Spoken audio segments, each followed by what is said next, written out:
Imagine this. You're applying for your dream job. You're obviously the best candidate.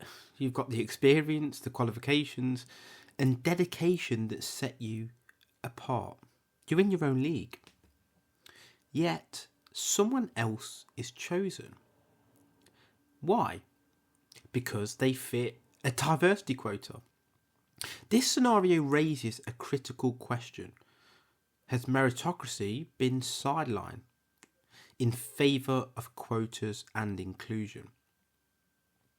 In today's episode, then, we explore the tension between merit and inclusion, examining whether the pursuit of equal outcomes has compromised the principle of equal opportunities.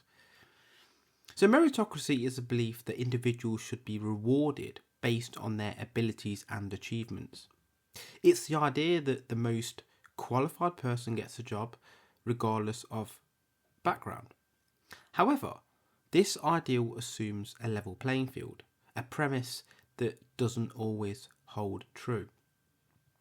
Critics argue that meritocracy, in practice, often perpetuates existing inequalities. Factors like socioeconomic background, access to quality education, and network opportunities that can skew the definition of merit, favouring those already in advantageous positions.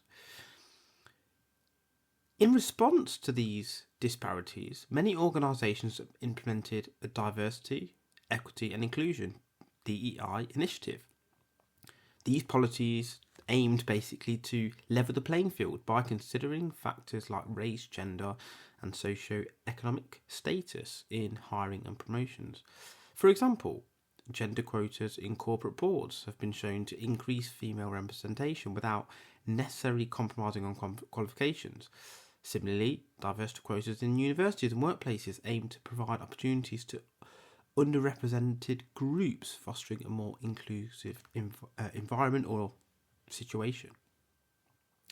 While these initiatives are designed to promote fairness, they often shift the focus from equal opportunities to equal outcomes. This shift can lead to the promotion of individuals based on demographics, characteristics in that space, rather than merit, raising questions about fairness of such practices. So the core of the debate lies in balancing merit with inclusion. Proponents of meritocracy argue that hiring should be based solely on qualifications and performance. They believe that introducing quotas can lead to tokenism and may undermine the quality of work longer term. On the other hand, advocates for inclusion assert that merit is not solely determined by traditional metrics. They argue that diverse teams bring varied perspectives, leading to innovation and better problem solving. Moreover, they contend that systemic barriers have historically hindered certain groups from accessing opportunities, and affirmative action is a necessary step towards equity. However, this approach often conflates equal opportunity with equal outcome, doesn't it? By focusing on achieving demographic representation, organisations may inadvertently promote individuals who are less qualified, undermining the principle of meritocracy. So in 2025, UBS actually removed diversity targets from its annual report, emphasising a merit-based hiring approach. This move aligns with the trend in US companies scaling back diversity, equity and DEI programs following legal challenges. UBS's previous goals included having 30% of its leadership roles filled by women and increasing ethnic minority representation to 18.8% by 2025, but these were omitted from the latest report. UBS insists on hiring the best candidate on a meritocracy basis while defining its commitment to a diverse workplace. Harvard University.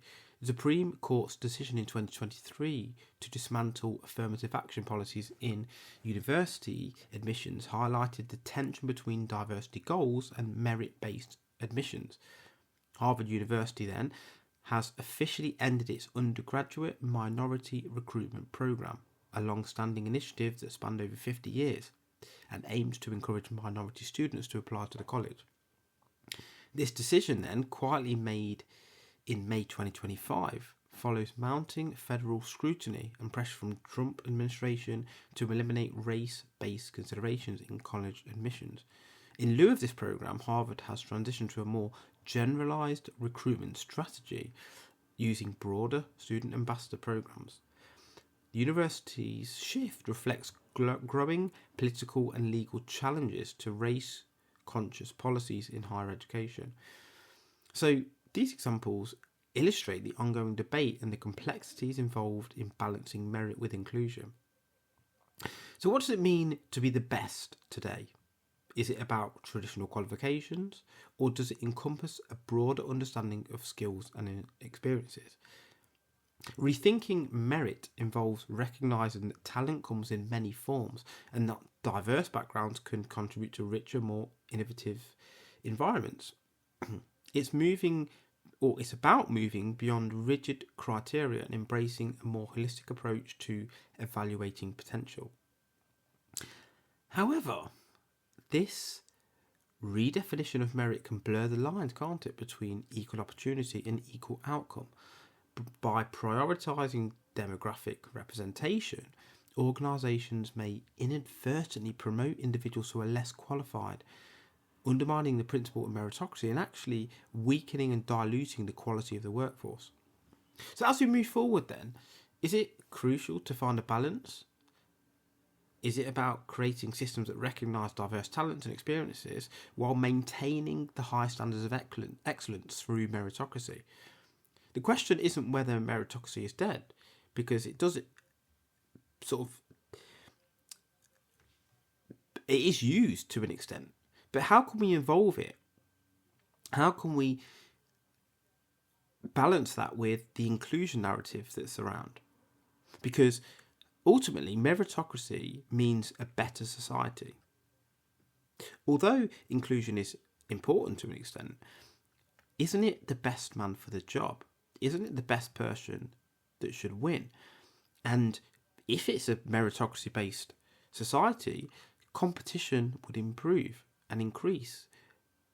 And when competition increases, better outcomes arise for all in respect of people try and do better. They try and produce more. They try and build value. So have we gone too far away from meritocracy with inclusion, or do you feel that inclusion is still necessary? Is the inclusion actually unfair because you are promoting someone just because of their demographic? Is it unfair just to employ on meritocracy? Or is meritocracy the very thing we need in order to have a better society overall?